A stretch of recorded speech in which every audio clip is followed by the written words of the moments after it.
I can't imagine what an episode titled The Antilles Extraction could possibly be about.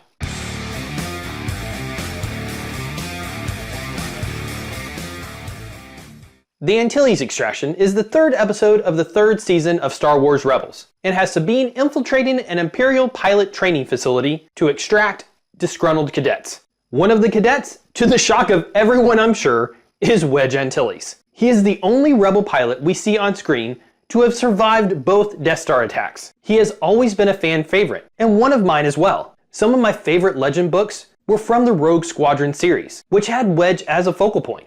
Getting to see how he actually joined up with the rebellion is fantastic fan service. It made for a really fun, enjoyable episode. Star Wars Rebels so far this season is batting 1,000 with 3 great episodes. The first 2 episodes focused on the main characters and opened up some major story arcs for this season. This was more of an aside or a dreaded filler episode. This is not necessarily a bad thing when you have 22 episodes to get through in a season. When filler is coupled with fan service and the story executed well, it actually can be welcomed. I really enjoyed most of this episode because I got to see how Wedge joined the rebellion, and because I got to see multiple dogfights in space. Everyone loves lightsaber battles, and so do I, but I think my favorite thing from the original trilogy are the space battles. It's no surprise that I loved an episode with 3 of these in it. Watching this episode gave me visions of playing X-Wing vs TIE Fighter, and now I kinda wanna go buy it on Steam so I can play it again.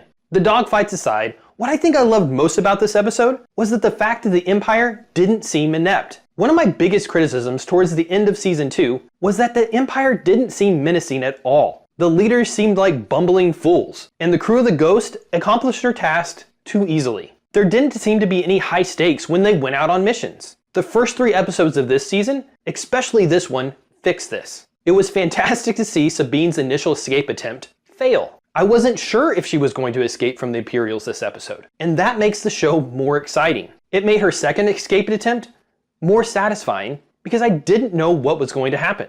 During the end of last season, I knew the crew of the Ghost was going to accomplish their task no matter the obstacle, and having the Empire initially succeed in this episode is a good turn for the series. I did have a few small nitpicks for the episode, but there isn't any glaring weaknesses. The first was from the initial escape attempt, and having 3 TIE interceptors being able to take out a Corellian Corvette. I already stated that I was a fan of the first escape attempt failing, but they needed to make it more believable. The Falcon got away from more TIE fighters when it was escaping the Death Star. The Corvettes shouldn't be that weak, or why would the Rebels use them? This is still just a minor nerdy complaint. The other issue I had was using the codename Fulcrum, and the big exposition dump we got at the start of the episode. Why does the Rebellion have to recycle Ahsoka's codename? Why can't they just come up with another one? I guess they want to honor her, but I think it would have just been better to use a new code. This part felt really forced into the episode, and not that natural. Though I didn't like the codename, the question is, who is the new Fulcrum?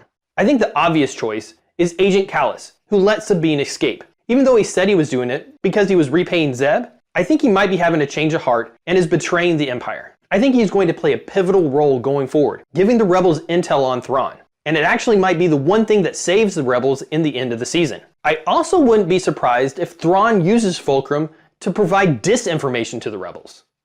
And if Fulcrum is Kallus, then after Thrawn uses him, he'll just discard him. Another theory would be that Thrawn is Fulcrum and is laying traps for the Rebels. For instance, how did the Empire know that Rebels were planning an escape? Maybe Thrawn leaked the information to the Rebels and set up the trap to capture the person who took the bait. Either way, having another secret agent in the series is a good thing. The series keeps getting better and better. And if the first 3 episodes are any indication, then this could be the best season yet. Comment and let me know what you thought of this episode, and who you think the new Fulcrum could be. Like, share, subscribe, and all that fun stuff. Thanks for watching.